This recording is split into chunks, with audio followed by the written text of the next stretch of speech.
Right, welcome back to the channel. Another G60 episode. It's been few and far between for a few weeks now, but I've had some really good progress. As you can see, we're getting some roof shape happening. We have got some serious advances on my pillar sections. You probably can't see because I've mounted a guard to it now, but this side is complete. That is a massive milestone. The other side is pretty well complete as well. I haven't now stuffed up actually I better get a stool, my old weary bones. Now there's a few things to take into consideration when doing these before I put this final skin on. Obviously everything's got to be square, straight, flat, all rust proof to a degree, as much as you possibly can. But also I needed to have everything in there that mounts to it, some other things that weren't necessarily factory from G60. So I had to have all my nuts or like cage nuts and whatever inside here. I think you may have seen that on a previous episode. But also I was going to install, or I am installing, these door stays.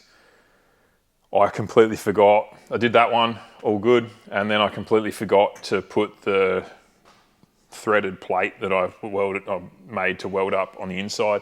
I had this skin finished as is, as it looks now, and then I was cleaning up the bench one morning before work, and I saw the two bolts and this door stay sitting on the bench. I'm like, far out. It wasn't the end of the world because I've cut another inspection hole in here. This inner side will get hole on the inside for each hinge, and now there's a bigger one in the middle as well, which isn't a bad thing, because if ever there gets corrosion or some sticky bolts or whatever to hold these guards on, I can get back there, and worst case I can hold a nut with a spanner in there.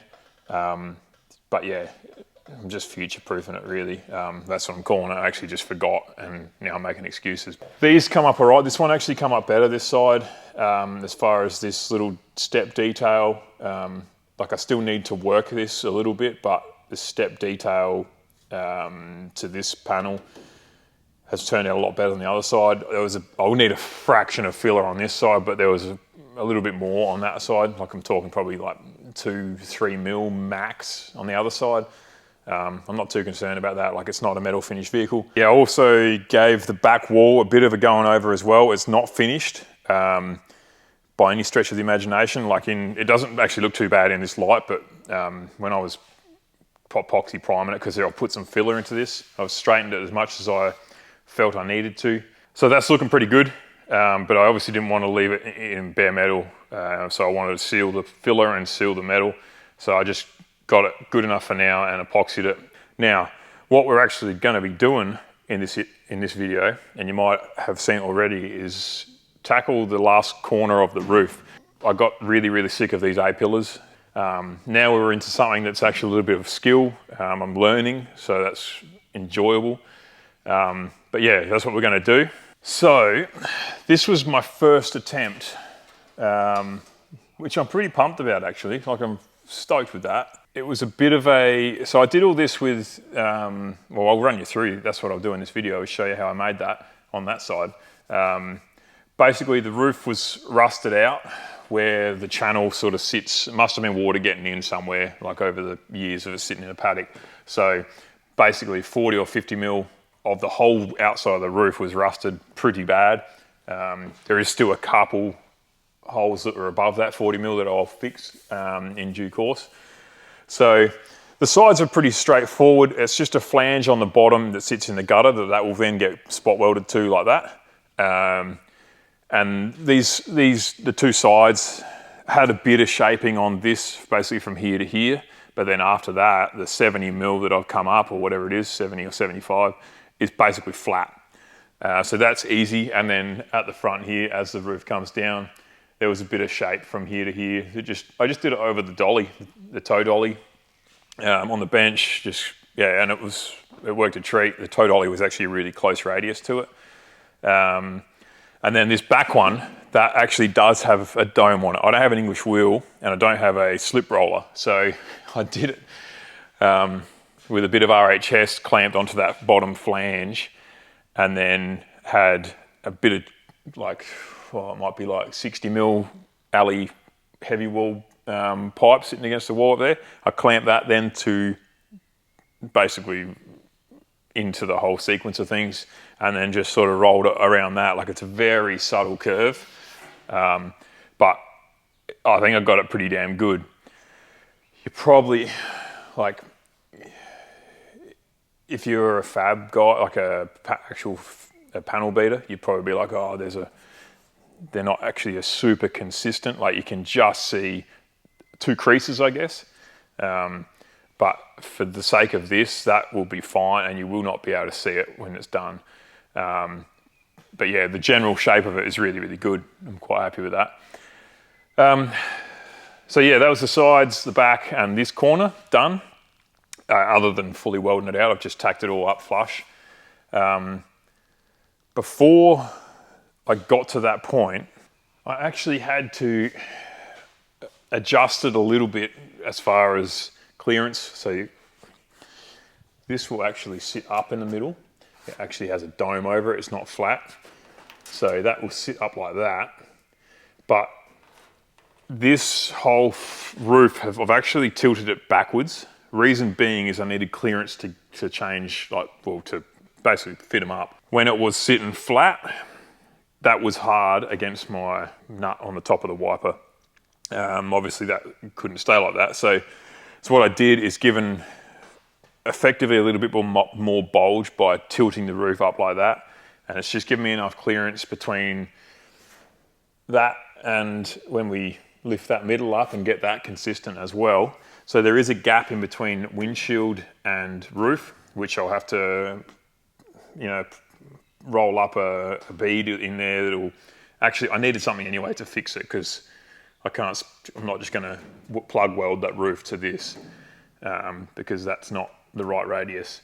But yeah, and then a couple rust repairs. It just wasn't worth me making a 100 mil piece to go right around to cover this. So this is literally a little section there that needs to be replaced on both sides, and then the strip across the middle. So this is pretty well what we need. I just trimmed this up this morning, so we've got just a bit of 1 mil panel steel. That's what everything else I've done as far as skins go, or like exterior panel work. Now, this is basically a compound curve, which is a curve that goes multiple ways, which when they're finished, they're incredibly rigid.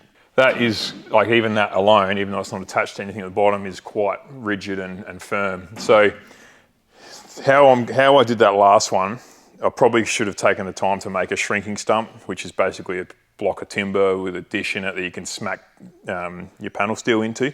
I've just used my leather sandbag, which worked pretty good. And that one over there, it's even planished quite nice, just from the amount of times I've hit the thing. Also, I learned a bit on that. I've been using a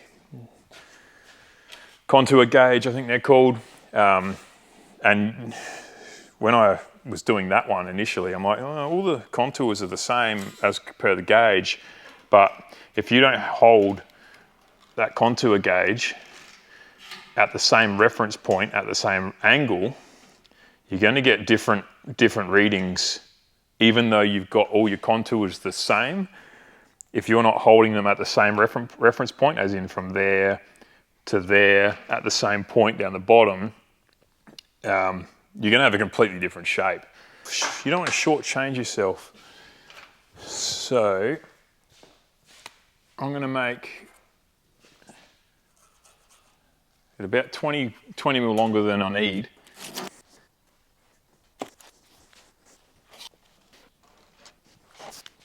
And I'm going to draw a couple lines, maybe just a central line down the outside of that corner. and then the other two will just be straight up from where my panels meet.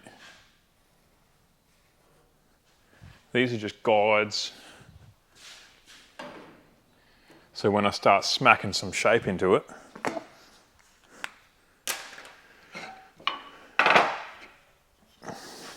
now let's do a bit of this.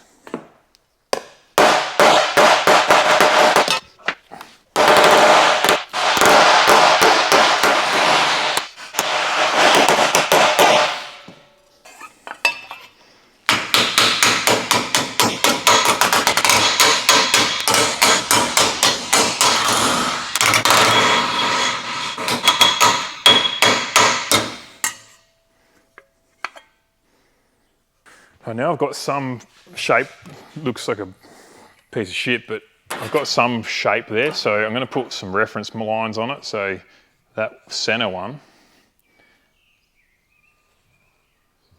Now keeping in mind I need to keep at least 10, 15 mil to tip that flange on so I can spot weld it around the inside of the gutter. So you need to account for that. Giving myself about 15 mil there. So I'm going to use that line there as the bottom corner of basically the flange right angle there. That'll be the rest of the panel up on that curve. So if I am doing that and I put my gauge up here on top, because I can't get it into the gutter, I want to keep everything at a right angle, perpendicular to the panel. Because I can't get right into the bottom of that gutter, I'll need to be up, 10 mil. We're only getting it rough at the moment, up about 10 mil from that line, because that line is my tipping edge in the corner. I'll get this middle one right first, and then I can work out to the outside ones. So you can see, we need to go a fair bit more. All right, so as I'm getting closer and closer with my shape, I'm sort of trimming it down further and further. Like I've got, these are where they need to be. This is consistent both sides. Like that's what I want the shape to be, where those two new panels are. So I don't need to go out to here and out to here. So I'm getting smaller and smaller, which means I only need to shape the minimal amount of material. I've also still carried on keeping in mind I still need to drop this down for the flange. So you don't want to cut this down too far and then realise that when you've got your flange to tip, you're down here. I've got my 3 reference lines vertical, so that's where, these are pretty rough too, like they're not spot on. So that's where I'm checking my gauge for the verticals. I'm also checking my gauge for my horizontal here and here.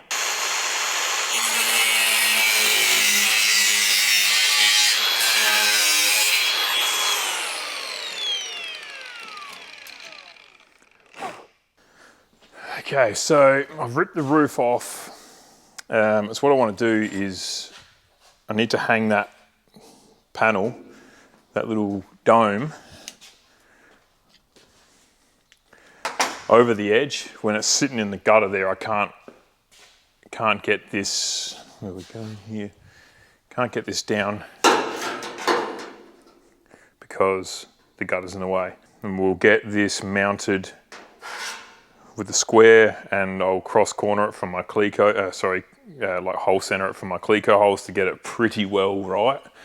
And then final fitment of that piece, the corner, and then before I tack it in, I'll put it back on there.